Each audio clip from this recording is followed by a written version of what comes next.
Sorry, the three challenges. And they're deepening. You don't have to do any spiritual work, period, because there isn't any, right? It's mostly just ego work with a difference. But if you do the challenge, meditation is important because it allows you to integrate the discoveries that happen in a not you position, and then you integrate those into your ego structure so that you can keep the not you and the you. So I've introduced something that I think cuts people's work hugely, and I call it the three challenges. I'm going to start with the hardest one first, the yearly challenge. The yearly challenge is big. It's colossal. It's scary. You don't want to do it. It scares the shit out of you, and you're terrified of it. Jumping out of an airplane. Scuba diving, something that's just really, you got to really, and it's a one-off. You do it one day in the whole year, and you're done. But it's big. There's only one rule. It can't be destructive to property, and it can't be dangerous to life. But it can be kind of dangerous to life.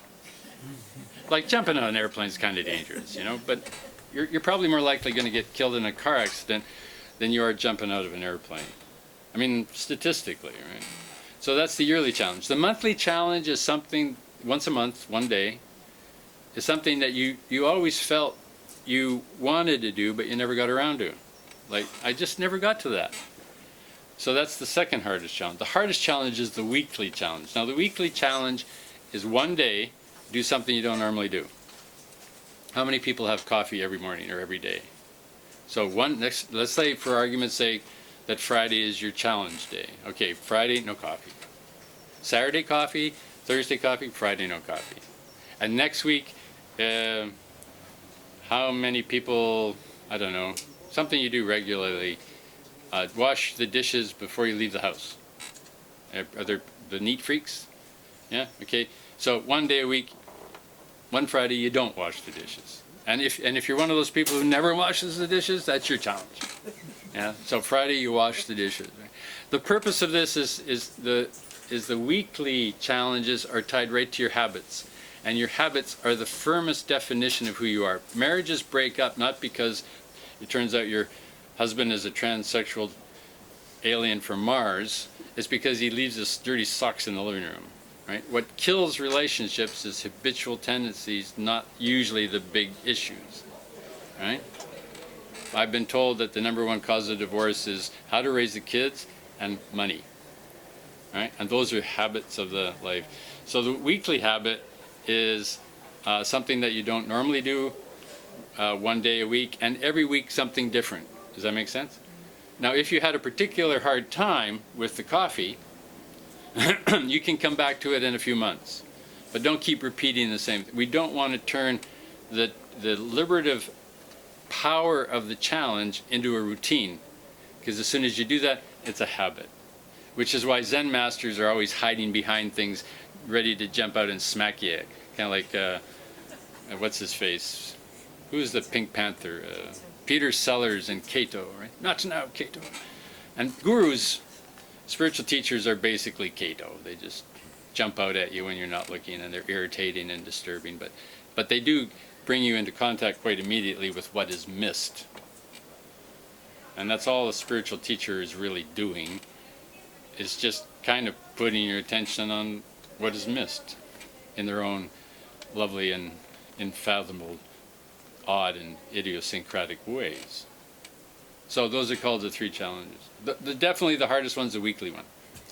And if you'd like some examples of challenges, you can talk to Zoe here in the front row. She's had years of training in challenges, and I think, Misha, you've done some challenges, right? So, and they're also online, and we told you about that earlier, planetdharma.com, right? Any other question? Buddha nature, Christ consciousness, whatever you're going to call it, that's easy. What's hard is you. I hope that's really clear. The you is the hard bit, because it can never rest. It can never truly rest in its objects, because it knows inherently that those objects are impermanent, out of your control, and subject to decay. So that you can chase it forever, right? Like the greyhound dog that chases the mechanical rabbit. If that greyhound dog ever catches that mechanical rabbit, you'll never get him to run again. If a human chases a mechanical rabbit, all they do is change the paint job and off they go, they're after it again. If you describe yourself as you through all your routines, how would you describe the not self? Well, like I said earlier, I'll start with you, I'll become you. So I will take up your hobbies, your habits, your personality, your characteristics, kind of like theater, right? And in becoming you, this is why I think actors have a real edge, because actors become somebody else while they're doing it. But because they haven't got to the transcendental part, they're kind of a little wobbly, because they don't know who they are. But they're still looking for a me that is. That's the problem. That's the therapeutic problem. So in the process of becoming other people, right, you recognize that who you are is a bit arbitrary. It's made up. It's a story. It's theater. It's a play. And in fact, the Japanese speak that way. Oh, he's playing it being a corporate executive. Oh, he's playing it being dead. Oh, she's playing it being a wife. They recognize that quality, that it's a game. And the difference, by the way, between children and adults is simply that. What children do for play, people call work. Adults call work. And the difference is the insecurities. The kids doesn't have the insecurities about that, so they're playing. The adult has all the insecurities about that, so it's work. So in the process of first being me and being really tight about that, I can't possibly wear a bathing suit through Piccadilly Circus. Why not? So maybe your challenge is to wear a bathing suit Saturday through Piccadilly Circus. You know, and then having done that, all your imaging, all the me things freak out. And having done it, you go, wow, you feel free. Like, yeah, I've stepped out of the box. You know, I'm not me. And in the process of being this weird woman who walked through Piccadilly Circus in her bathing suit, right? You start to get the sense that there's something in between that is not me, not you, not her, not him, not that, not this, and you start to see the space. And that spaciousness, that openness is the not me, and there's nothing we can say about it. Because the minute you say something about it, it's another me, it's another you. So it's the gap. So what's your name, dear? Tracy. I'm sorry? Tracy. So Tracy, you're you, I'm Doug, right? And if I'm not, if I do something different, then I'm Chief? Keith, sorry, Keith, right? But in the process of making these transitions, I start to see the distance between your nose and my nose and his nose and my nose, and then I start to see the distance between these two noses. That's my freedom. Absolute truth, can't say anything about it. Relative truth, we can talk about it endlessly. Does that answer your question? Sort of? Ego point of view, but it is a process that happens, and basically samadhi, or absorption, or jhana, whatever you want to call it, is just that. You've gone, whether you know it or not, you've gone pre-to, or you've gone gap on you, or both. All right? It's kind of like you're between people. That's samadhi. Between arisings, and I call them objects, but they're mental, emotional, and physical objects. Meaning they have a nodality, they have a something, right? A core, right? And so the pre-to, you're still conscious. You're conscious before you're to. You just aren't self-aware before you to. In the same way that you're conscious in dream, but you're not self-aware in dream. It's funny that we have no problem falling asleep at night and dying. You know, it's like every night you die, you're gone. Where are you? Gone. And every morning you wake up, I'm back. It's like you just take it for granted, but then you're afraid of death. The only difference between dreaming and death is that when you die, you wake up to a different you. You can lucidly dream. Yes, you can. That's a different story. But for most people. So you shouldn't be afraid of death, because death is just a temporary end to a temporary process, and you are just a temporary process and a temporary changing process, which means not you is also temporary, but since not you doesn't change, it's permanent. But there's nobody there to call it permanent, so it's temporary. And then now you just all jump off a bridge because it's, but into the water, you swim away. So the meditative mind is penetrating, if you want to use that word, if it's suffusing, or however gender bias you want to put on it, filling the space of the not you, right? And that can access into not only into other people's karma. You can read the sense of a being, because you're not self-referencing it, but you can also go and travel in time and space if you want to. It's kind of entertaining for a while, but traveling through time and space to other times and other dimensions and other incarnations is pretty much the same as this one, just different clothing. So, in my last lifetime I was Cleopatra. Okay, so what? You know, I mean, was everybody where was Joe the farmer and Mary the milkmaid? You know, so no, I was Cleopatra. These are just ego stories, right? So in the old days, it was the previous lifetimes, the gods, right? It was Zeus on the mountain and Thor and all that. And now it's aliens. So we've just replaced the old gods for new gods. You know, Spider-Man and Batman, and these are archetypal stories in the humanities search. And so what a child does is he lives in the archetypes, right? You see kids playing like, I'm a doctor, I'm a nurse, I'm a Superman.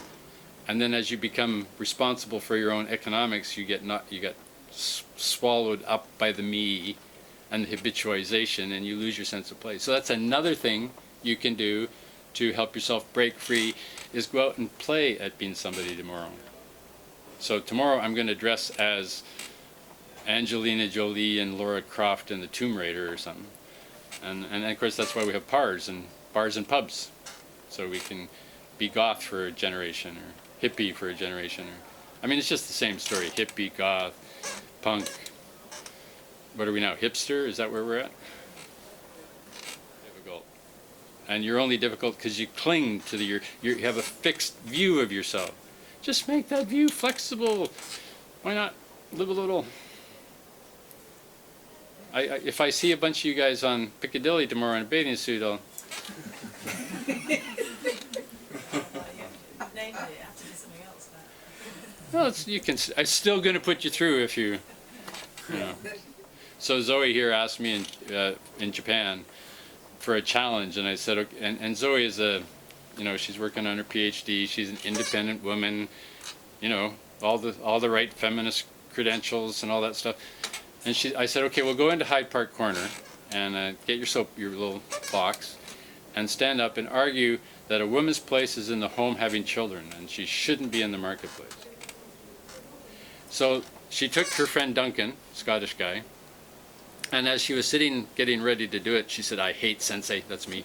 I hate him, I hate him, I hate him. But she did it, and while she was doing it, she had all the women were going, you just can't handle the pressure. They were yelling at her and screaming at her, and all the guys were like Arabs, right? They were going, oh yeah, right, lady, go. Do you want to get married? And then the feminists, so-called, and the Arab guy, please just make it easy for me, and we'll keep the racism out of it. But the Arabs and the feminists started kind of, and started to forget about Zoe. And Zoe, to her great credit, said, hey, this is my soapbox. I'm the one talking. Shut up and listen, right? Which is the second part of her challenge, right? Because she's a bit shy. Used to be. And then she said, okay, I'm out of here. So she picked up her soapbox and she left. And all of them, the feminists, the Arab guys, all kind of went, no, stay, we want more. So she walks off into the sunset of Hyde Park Corner. This is kind of an American image, I guess. With Duncan, and she's, I love Sensei. Sensei's amazing. He's wonderful. He's such an amazing teacher. And of course, what did it have to do with me? Nada. All right, so Lordy. The question is what have been some of my challenges and what are some of the things I've done? Well, 40-day meditation retreats, 3-month meditation retreats in a cabin by myself in the middle of the Canadian outback. Scuba diving was a challenge because I'm a bad swimmer, and I'm from Western Canada, and the only water is like in the glass you get from the tap, you know. So that was a bit of a challenge.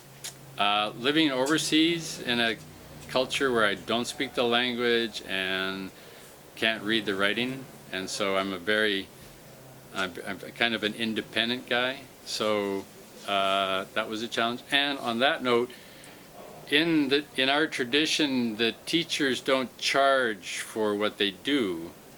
They live by what is called dana. So basically, if this is useful to you, then it's helpful if you support me to do what I do, and if you feel that's worthwhile, I think there's a bowl somewhere. And so living on the kindness of strangers, if you ever watched the movie called Streetcar Named Desire, I rely on the kindness of strangers. That would be you. So that's difficult for me because I'm an independent guy. And because of my role as a teacher, part of my job of helping people with their challenges is to get them to look after me. And, you know, like asking me to say, Misha, would you get me this and do that, when I would much prefer to just get up and do it myself. But it doesn't give him the challenge of taking care of someone else, which makes him an other. Does that make sense? So by asking him to serve me, he's practicing being other than serving himself, if that makes sense, which has always been a religious phenomenon, right? I think it was Kabir or somebody, was it Kabir or somebody, who sold himself into slavery in order to master the spiritual life, serving someone else. And that's a really big one in this generation, is serving others. So it's become quite a me generation, as it were, starting with mine and going forward, kind of me. So serving others is a challenge, but being served by others is also a challenge, because I would rather just do it myself. I know that may sound ridiculous, but it's true. Excuse me, the question is that if you found out that the mechanical rabbit was mechanical, why do humans chase it again and again in a different form? Yeah, that's a very good question. Was it Marshall McLuhan? I'm not sure, who said that the most easy person to bamboozle was the educated person. And the most easy person to fool is the intelligent person, because they're fooled by their own intelligence. So human beings are very clever. We're very smart apes, right? So we basically paint ourselves stories to keep ourselves entertained. So the reason we do it again and again is because of the 4 deep fears are not faced. Anybody want to repeat the 4 deep fears to me? Abandonment, annihilation, insanity, and doing something like being evil. Right? And evil, by the way, is just live spelled backwards. Right? So if you're not living, you're kind of evil. And the devil is just lived spelled backwards. If you haven't lived, you're bedeviled. Huh? And both those words, dev, the root in Sanskrit is dev. It means to shine. So the devil is the shining angel who isn't living, rather than the shining angel who is. Anyway, the reason being of those 4 fears, annihilation, abandonment, whatever, right? We haven't met those fears, so it seems easier to repaint the mechanical rabbit than to meet the fear, because the ego feels that in meeting the fear, it's going to be abandoned, annihilated, go crazy, or do something bad. And we won't. Like I said, it's the weak ego that fights those things and does, clings to things. Like one of the definitions of the hungry ghost realm is unfulfilled desires whose time has passed. So if you think about the young couple who are getting into a relationship that isn't really working because they're terrified of being alone, the unfulfilled desire is not feeling alone, and being alone equals alone. I'm afraid of alone. I get into a relationship. I try to use my partner to feel not alone, but because I'm using my partner to not feel alone, who is alone, I can't not feel alone. So even though I got a partner, I am alone, but I'm still afraid of it. So if I get another guy and put in another girl and put in not alone again, until I come to terms with the fact that aloneness is not emotionally or psychologically scary. Aloneness is the non-self that is spacious, clear, radiant, and blissful. You still get to be with other people, but you just can't it won't other people won't satisfy that which is missing. They'll satisfy that which is missing temporarily, but they cannot satiate that feeling of absence, because that feeling of absence is the transcendental. You're all missing, sorry, I'm speaking a bit glib, right? You're all just missing the transcendental. That's all you're missing, and that's not you, or a non-you. Okay? The non-you and the you are mutually interpenetrating. They're mutually move through each other, but they are they are in a sense inherently different. Because the you is the object of the mind, right? The sensation, the feeling, the thought. Oh, sorry, did you get the question? The sensation, the thought, the feeling, this is all. The minute's a thought, the minute's a sensation, the minute's a feeling, it's you. The not you is the space. But there would be no thought, no feeling or sensation if there wasn't space, because otherwise it couldn't arise.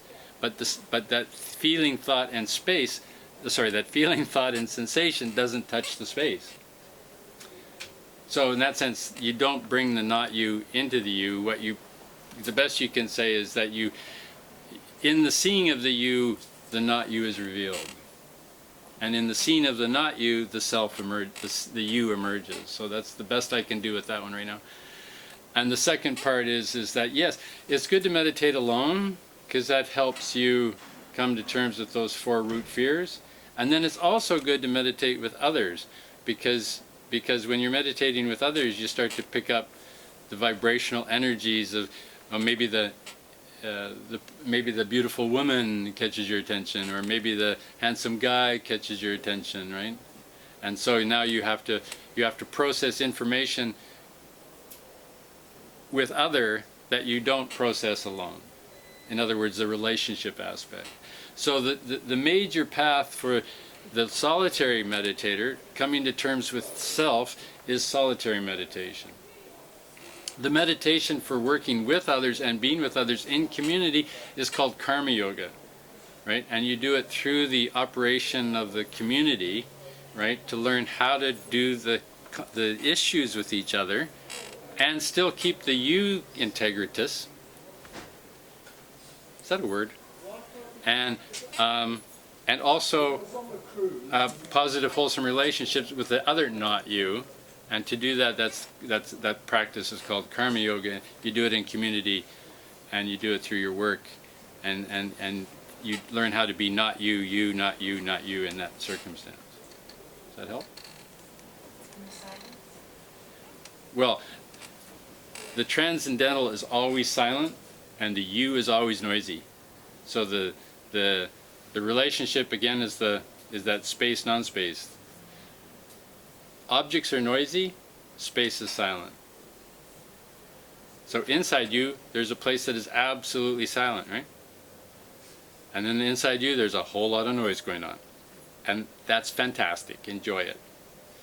But the noise only makes sense because there's space, right? Think about music. I'll just end on this note.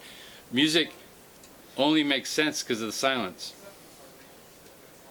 The distance between the notes. Otherwise it would just be noise. And insofar as your ego is troubled, yourself, your identity is troubled by things, is because all you're hearing is noise pounding against noise, pounding against noise. There's no space between the notes. So all spiritual teaching is doing, whatever religion, right? It's just telling, be aware of the space. So bishops and priests will argue and fight, but saints never argue. Saints never argue with other saints. It's just, there's no, how can you argue about silence?